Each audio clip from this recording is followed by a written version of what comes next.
All right. Um, so I'm just gonna go straight into it. This is the Uncensored Library of Minecraft. Of the world. Right now I'm in Russia. I'm just gonna go ahead and grab a book and start reading.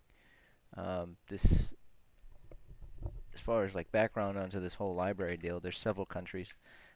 This is purely for the freedom of speech movement.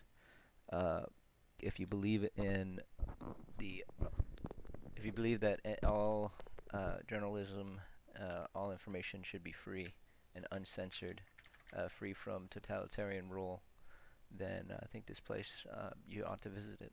It's so I'm over here. I think that's Korea. South. No, I think that's South Korea. No, that's Vietnam. This right here is gonna be Russia. Uh, let's just read through it real quick. Russia. World Press Freedom Index, 149th of 180 countries. Take that real quick. Some people like to come by and just ruin your day by flipping through the pages for you. The data kraken symbolizes Russia's immense effort to control the internet systematically. The Russian leadership has tightened the grip on critical journalists. A backlist of prohibited sites was introduced. Websites can now be blocked without a court order. Each year, dozens of people are sentenced to prison because of their online activities. Even a like in the wrong place can put someone in jail. At the same time, the state has been building the infrastructure for systematic mass surveillance and aims at preventing anonymous or encrypted communication. Personal data of Russian citizens are required by law to be stored exclusively inside the country. Russia's sovereign internet law takes internet censorship to a new level. Oh, uh, to a new level. The government is attempting to gain control over the infrastructure of the web and, if necessary, be able to cut the Russian internet off from the World Wide Web. This immense effort to control the internet systematically is symbolized by the data kraken.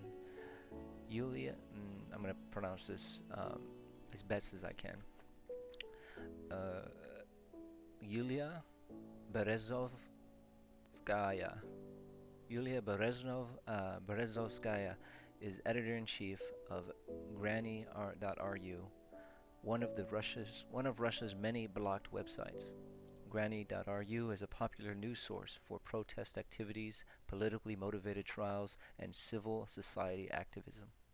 The website reported extensively about the events during the Ukraine conflict in February and March 2014, and the Euromaidan protest in Kiev and the annexation of Crimea.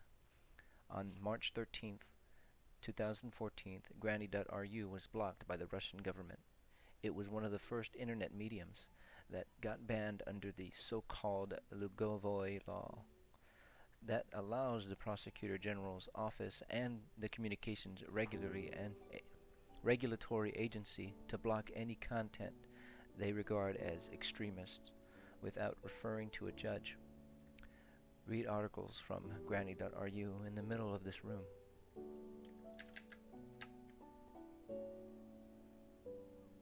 So this is what the room is. This is the Kraken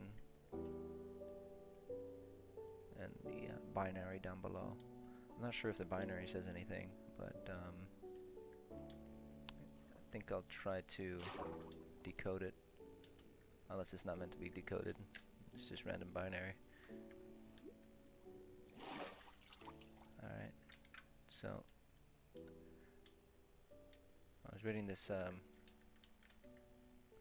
this earlier.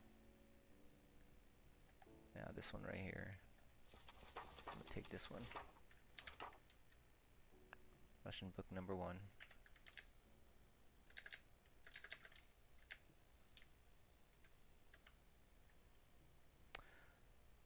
The Battle is Not Won by Alexander Skovov for Granny.ru.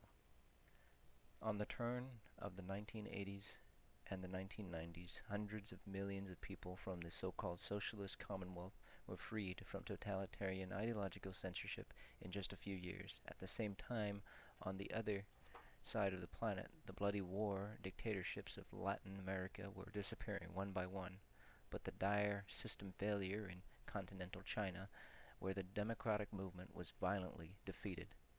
It seemed that freedom of speech was close, and the freedom of sharing and receiving valuable public information would soon triumph. Freedom simply didn't have serious rivals. The freedom of expressing one's opinions, the freedom of criticizing any social institution or value was starting to be considered as something inherent and irrevocable. Like the right to breathe air, this couldn't be tampered with. We were too complacent and careless. Those who feared freedom didn't go anywhere. Those who were more comfortable with the government deciding what they can listen to and what they can watch, what they can write and what they should think, were just in hiding. The people who dreamt of silencing their opponent were just biding their time. The enemies of freedom are masters of imitation. Sometimes they take the form of the most adherent progressivists. In a world that gave to man the idea of freedom of speech and thought itself the most ridiculous ideological prohibitions are multiplying in the name of tolerance or political correctness.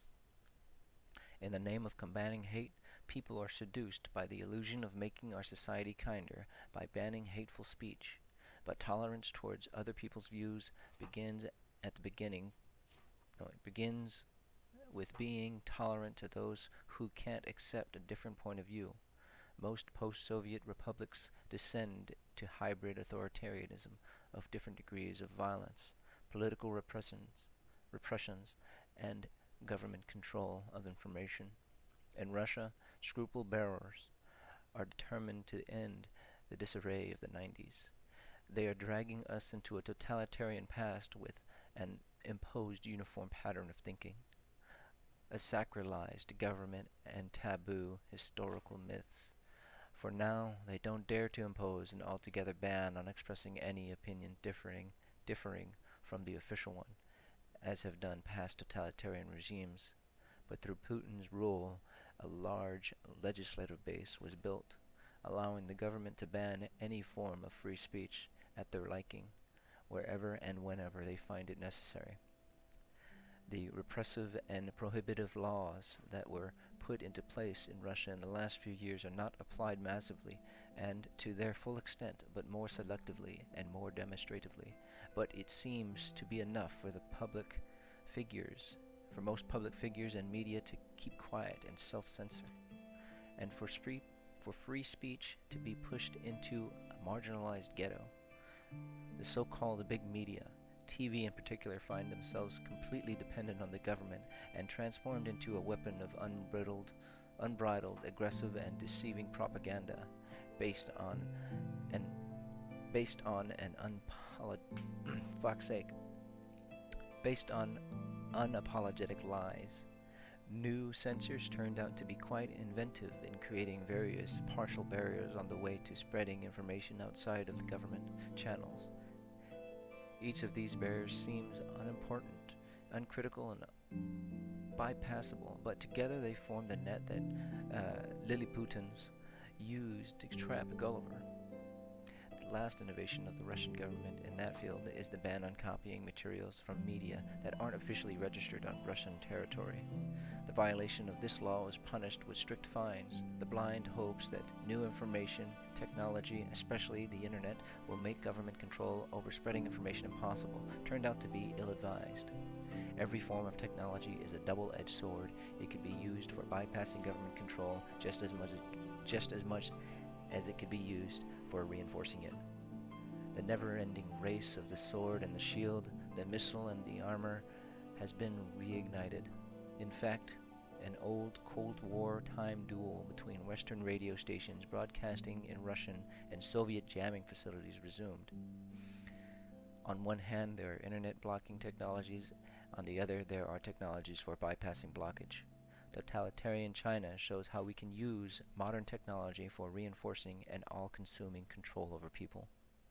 It is violently growing its power, and it is starting to dictate the rules of censorship to the free world. We shouldn't lean back and consider the fight for freedom won, just because free societies are more effective and well-adjusted. simply because ideological control on the people of post-industrial civilization will turn out to be impossible in and itself. The victory of freedom won't come by itself. We will have to fight for it. Very powerful. Again, this was by Alexander Skobov for Granny.ru.